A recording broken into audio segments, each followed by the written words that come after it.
Welcome to another episode of Ordinary Leaders. Today I'm honored to have my friend and colleague Ramsey Sorells, the real estate strategist, as a special guest.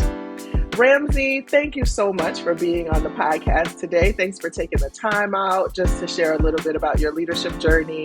Ramsey has participated in the Level Up Leadership Lab New Orleans. Ramsey has been a part of my group coaching cohort. So I'm excited to hear about your perspective of leadership, Ramsey, especially since we've spent some time together now. I'd love for you to just introduce yourself. What would you like the audience to know about you? Yeah, thanks for having me on, Tainita. Always a pleasure to not only just spend time with you, but to have these types of conversations. And that was a wonderful introduction. So thank you for that. Audience, what I want you to know about me is I'm Ramsey Sorells. I am a real estate strategist and entrepreneur here. Born and bred in the North Minneapolis area. I live in Camden Town, so not too far from the Get Down Coffee. My main path and journey has a lot to do with real estate and just sales from an early age of 18.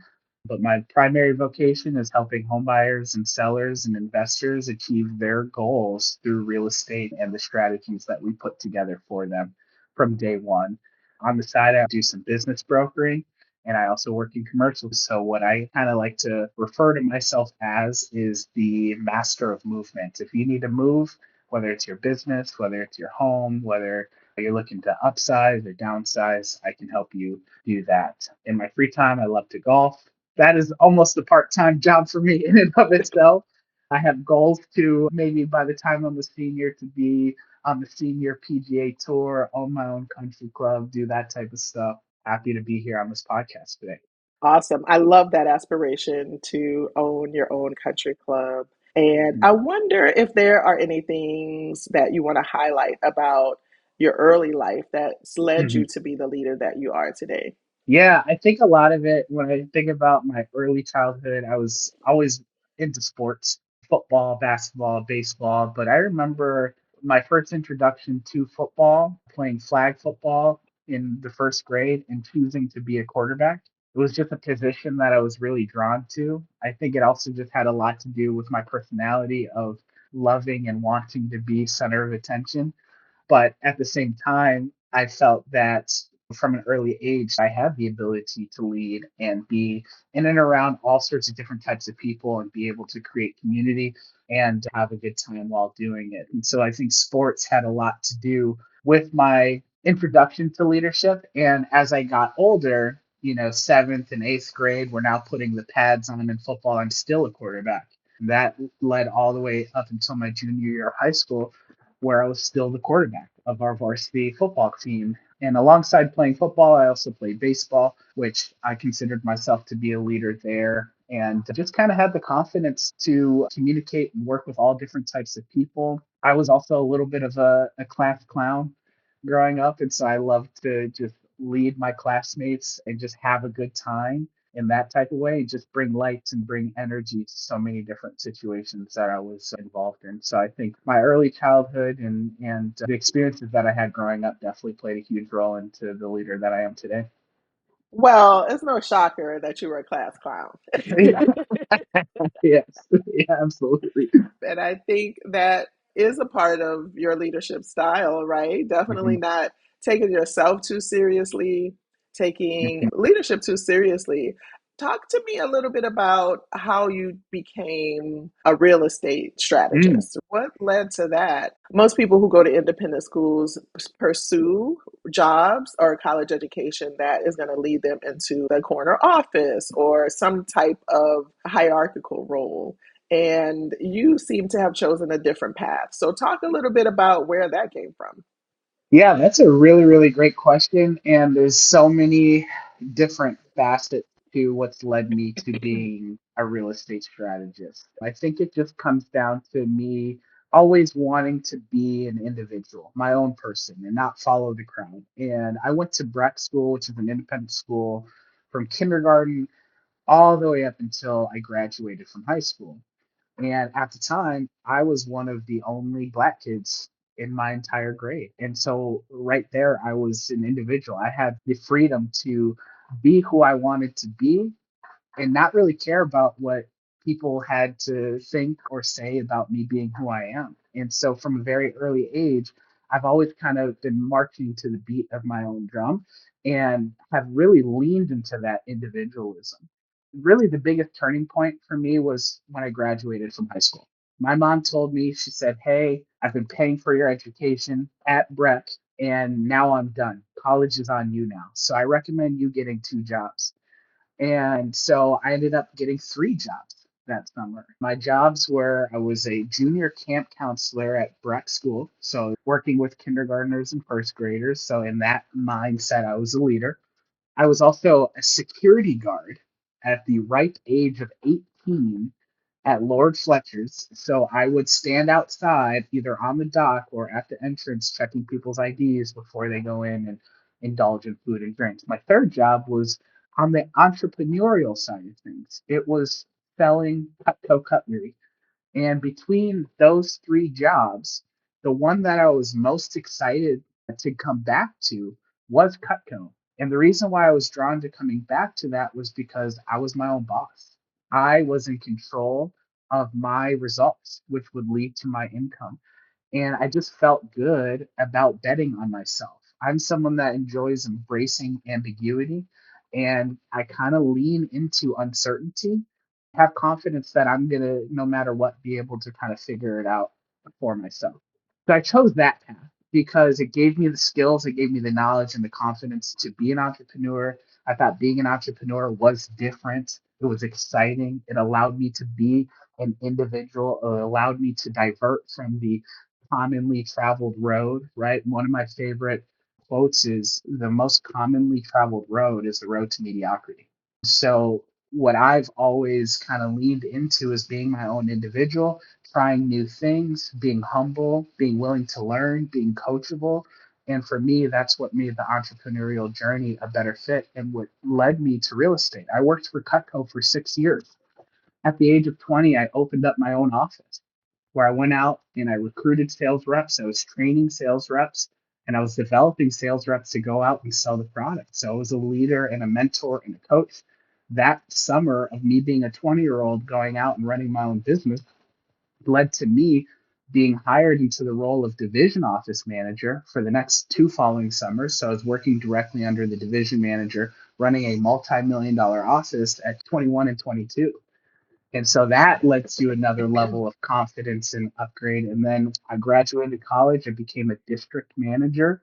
I did that for 8 months. In January of 2020 rolled around and kind of got a little burnt out and felt like I could make a bigger impact outside of this organization because the impact that I was making really only resided within the organization. And I just got this feeling that I was destined to do things a little bit bigger and better.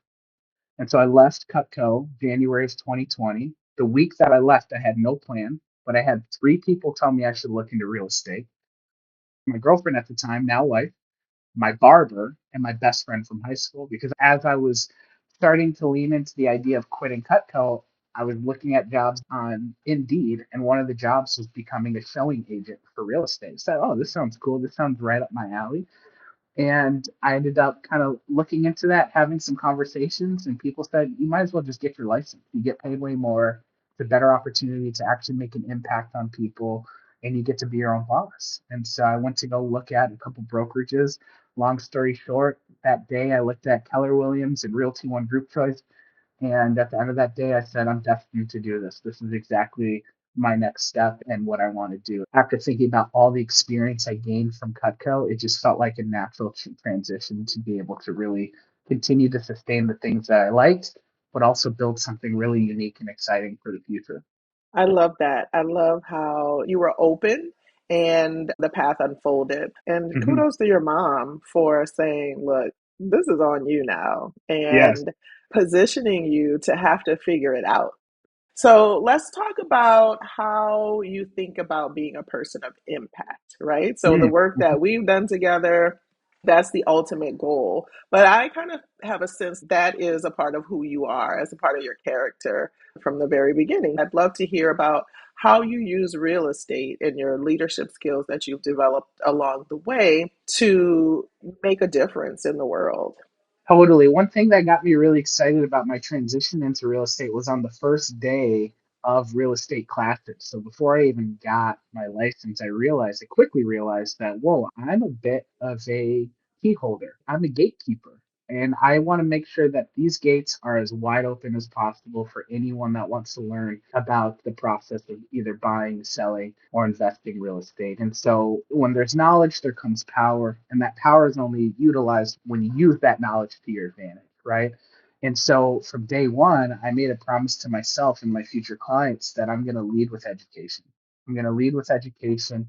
And that goes hand in hand with the word empowerment. And that's where real estate strategist comes to play, right? It's not just a fancy or cool sounding term. It's something that I embody with each and every one of my clients that I have the opportunity to serve. So what it means to be a real estate strategist is that every transaction is not one and the same and requires a specific strategy. But for us to be able to craft a strategy and for you to be empowered and feel empowered, we first have to have a basis and a strong foundation centered around education. And so for me, when it comes to the impact that I make with people, it's exactly that. It's, hey, I'm going to educate you.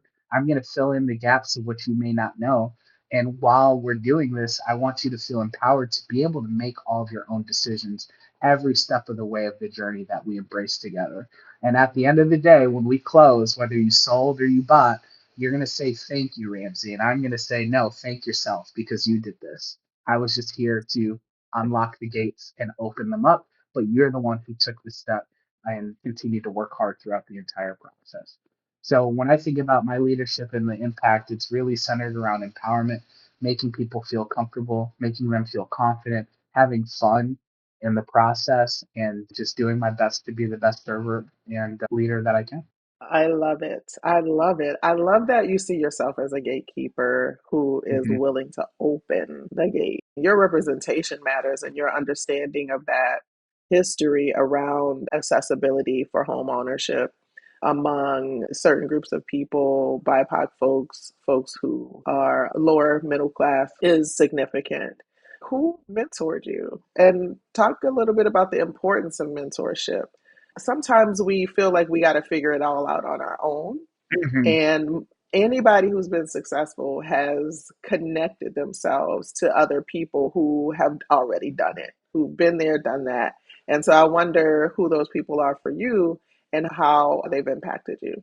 Yeah, I would start with my parents. My parents are the ones that put me in a situation to be able to be the educated person that I am, and they saw the value in putting me in an independent school where I'd be surrounded with just quality people and education, right? So I gotta first give a shout out to my parents for seeing the vision, putting me in this position to be safe throughout my entire childhood, have access to education, have access to seeing otherworldly things, right? I grew up in North Minneapolis, but went to Breck every single day. And I saw a stark difference between the life that I could have and the life that I'm currently living. I'm just so blessed and thankful that my parents put me in the position to have this exposure to affluence, to have this exposure to higher education, to have this exposure to what's possible. And so I think about my parents, I think about my dad getting me into sports, being a huge beacon and getting his support and encouragement through that. Same with my mom. My mom was the biggest and loudest cheerleader out of everyone at every one of my sports, and having that support meant the world. I'd be mad when my mom would show up late to games, like, oh, you missed this play that I had. Anyway, so parents, first and foremost, my educators. Well, I also say my uncle. My uncle was a really big influence for me. I'd consider my uncle to be a mentor of sorts, a life mentor, if you will, but he was also just a really strong black male role model. My uncle was the first black captain of the Minneapolis police force. He was a single guy his entire life. I mean, had partners and things like that, but just the way he carried himself, the leader that he was, the leader that he still is, seeing him be successful in his work life, be a good steward of his community, and just be the person that he is has always been helpful.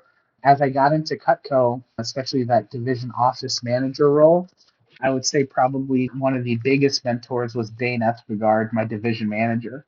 He is the one who put me in the position to run a multi-million dollar office after not really succeeding to the best of my ability after running a branch office. But he saw the potential and gave me the opportunity of a lifetime to run an organization at the age of 21 and 22.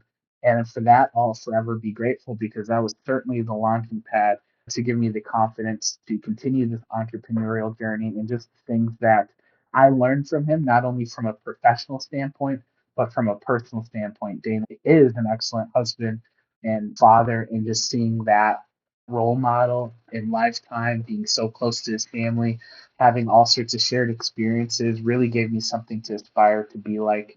I would say those are probably the most influential people that have led me to be successful in this entrepreneurial and leadership journey. You mentioned not being as successful at running your first office. I'm thinking about debunking this myth that leaders always have it all together, right? So, Yeah. what have you failed at? And what role did that failure play in your continued development? Yeah, that's a really, really great question. When I think of leadership, I don't feel like I've ever really failed. I've just learned. And although I'm not working at Cutco, and part of that had to do with my results, it led me to other opportunities to find what is a better fit for my life and my leadership style. So I don't think that I ever really failed because if you think about that first summer of me running my office, although I wasn't the greatest leader, it still led me to have the opportunity to run that divisional office. But as far as the things that I struggled with in my biggest areas of improvement, it was just learning how to lead on your own. It was going out and figuring it out to the best of your ability. Again, keep in mind I was 20 years old, right? Couldn't even drink a beer at this point. And I'm opening an office to run and lead and train other people. And so I think with leadership comes maturity. If you want to become mature, put yourself in a situation where you have to lead others because you will be quickly exposed to what your blind spots are in the areas of improvement. And so, the areas that I really struggled with, I think, was just the balance of this was in the summertime and it was hard to want to be in the office as much as I needed to be, but also enjoy summer with friends. And so I think a lot of times I was kind of struggling between work life balance, right? Because being that branch manager took a lot. It was something that I had to build up quickly and sustain throughout the 3 to 4 months of the summer that I was home in between college semesters. I think the other thing was just learning the processes and how to properly motivate people, how to properly, I don't want to say reprimand, but give constructive criticism to people. I remember my assistant manager quit after 2 weeks of me opening this office, and it was because we had not a great interaction. I thought that I could kind of come down on him a little bit, right? And he did not respond well and said, "Hey, I'm out of here. Like I don't like how you responded to this or how you've treated me." And that was something that I had to take on the chin and adjust and figure out how to move forward and do better next time. So a lot of leadership is just not knowing what you don't know and being willing to be coached and make those adaptations as you're going through that journey. For sure. Communication styles, conflict styles, being able to navigate that. It's so interesting that you're talking about this because you currently are the president of a networking chapter. Are you the youngest person in the chapter? No, I believe Kendra is, Okay, so or maybe can, not. I might be. I don't know. We'll have yeah, to double check on that. yeah. So one of the youngest, I will say Yes. that you have, I mean, the range of folks in this networking group range from your generation to definitely senior citizens. Yes. We have someone that is in their 80s in our chapter. Yeah.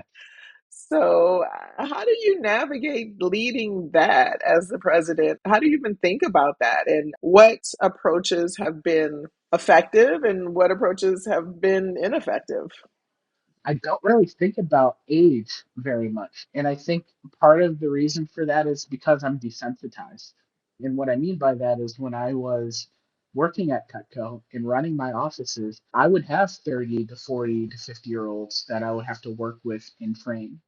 One of my roles was training. It was spending 18 hours in 3 days talking at a podium, training people on how to go out and sell these products. And so when it comes to BNI and the Northside Networkers and me being the president, it feels like very much so familiar territory. And I think that there's always going to be room for improvement, right? But what I love about BNI and the leadership role, kind of going back to empowerment, is that I'm so well supported by people in other roles that make my job as the president a lot easier. There's so many people that if there's situations that we are encountering as a chapter that I don't necessarily know how to navigate or feel unfamiliar, I have other people who are older that have also been leaders in their own respects in their own organizations. They're all entrepreneurs to a certain extent. So I really like to lean on people that are better, that are smarter, that are older, that are wiser than me to help me be a better leader.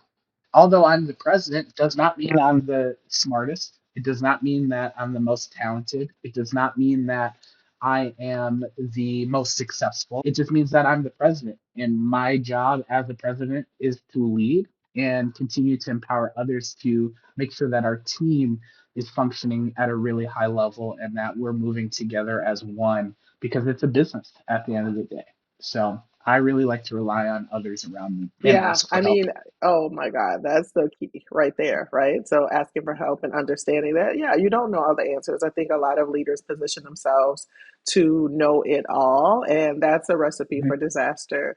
The reason why there's a team is because you don't know it all and you have other areas of expertise. So kudos to you for recognizing that. And, it is interesting because when I'm in the space, I don't think about age either. And I think that's because we just have great relationships with one another, Yeah, right? totally.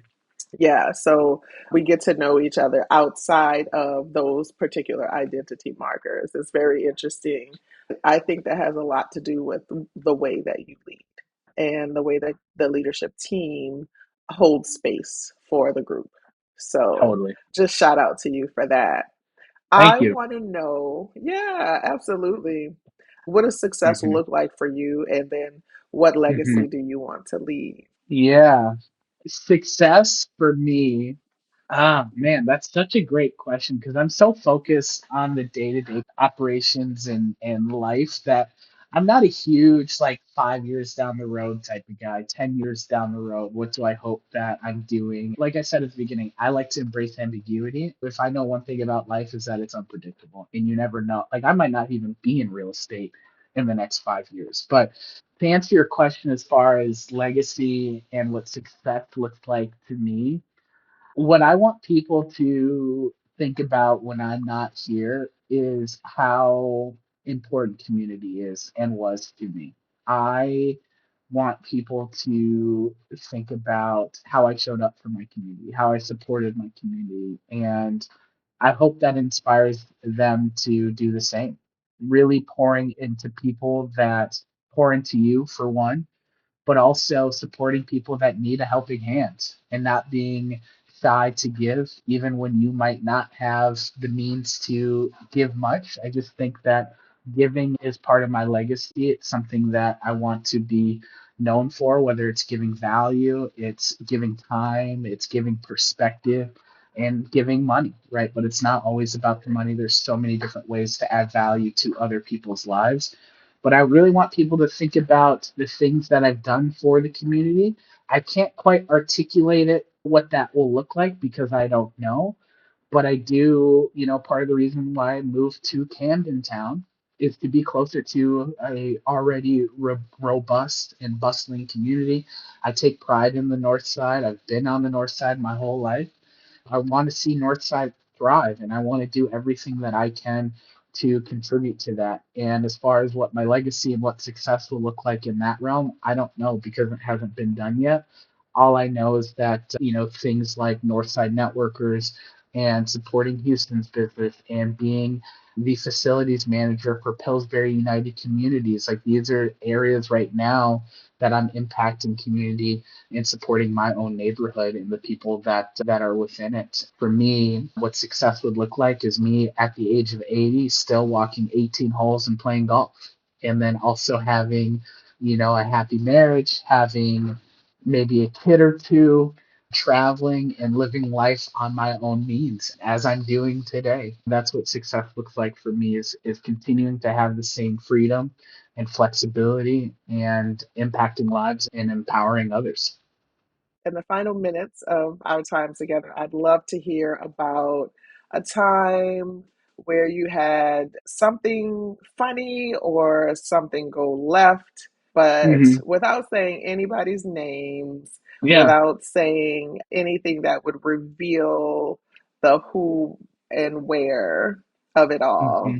But, people think that when things go left in leadership that it's an anomaly, but oh my god, if only they knew that there are so many secret shenanigans that go on behind the scenes. Yeah. What's an example of that for you look like? Yeah. So that summer that I opened up my office for the first time with Cutco, I was running a training and it was day two of training and I had a packed room. I think I had about 15 trainees there. And day two is the most fun day because that's the day where we actually use the product. We get to use the knives, we get to cut up a bunch of food, we get to eat a bunch of food, and they get to realize the greatness of the product that we will be selling. And so I was going through many various fruits and vegetables and demonstrations with different knives. And it came down to this loaf of bread. It was French bread. And I took our bread slicer and I was cutting it right through the middle. And as I was cutting it, I ended up cutting my this pointer finger. And I cut it right in the middle. You're not going to be able to see the scar, but I ended up cutting it, and it was just a little cut, nothing serious. I said, "Hey guys, this happens. No worries. I'm fine. I'm going to keep doing the demonstration." I keep cutting through the same loaf of bread, and I cut myself in the exact same spot as previous. And so at that point, I'm like, all right, this just got 100% worse.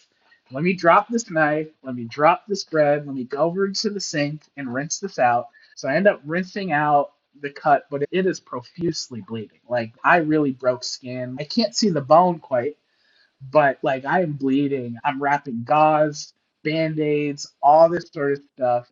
This is at the beginning of training. I still got 6 hours left to lead this training class, and I don't have an assistant because he left me, right? So it's on me to run this training. And so I wrapped my finger up to the best of my ability. I went back and I ran the rest of the training just like this, with my one finger up, just like this for the entire training. I got to the end of it. Everybody leaves. I end up going to the hospital, and they're like, "You are so lucky to have gotten here when you did, because you were honestly not that far away from this being a whole lot worse than us having to potentially cut off this part of your finger." Like, it was that bad. That is crazy. Yes, I still have the scar today as a gentle reminder of how great the products are and to be careful when cutting French bread. Okay, so walk me through what was going through your head. How did the audience respond? Help me understand Audience was why definitely you risked concerned. your life for You this know, demonstration. it was unintentional to risk my life. I didn't mean to cut myself, but I was thinking at the time, this is the biggest training class I've had all summer long. I need to find a way to get through this. Thankfully, everybody was like super empathetic, definitely shared in my same concern, wanted to know how I was doing. They helped me wrap the gauze around my finger. Like it ended up being a whole thing. But I was just like, if I lose a finger, I lose a finger. I need to. I know.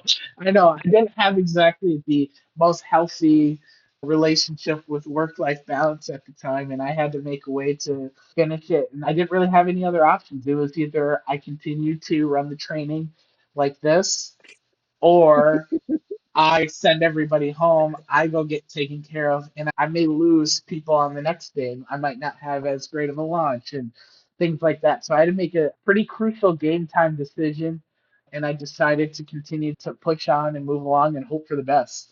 Well, thank goodness for adrenaline. I'm hoping that it was the adrenaline that kept you in one piece. Yes, Man, the things that we do for work is just totally wild. That's wild, crazy. right? Yeah. That's wild. I'm just thinking about you getting to the emergency room Yeah. and them being like, you need a blood transfusion. Yeah, it was pretty wild. The Oh doctor my was like, goodness. "What did you do?" I had to explain what Yeah, I did for work and why I was yeah, here. It was crazy. yeah. Well, thank you, Ramsey. This has been great. Is there anything else you want to share in the final minutes of our time together? Sure. If you or any of your friends and family are looking to buy, sell, and invest and want the proper strategy today that helps you find wins tomorrow, I'm your guy. Ramsey Sorells, real estate strategist with Realty One Group Choice. I can also work with you on selling your business and helping your business find commercial space, buy commercial space, sell commercial space.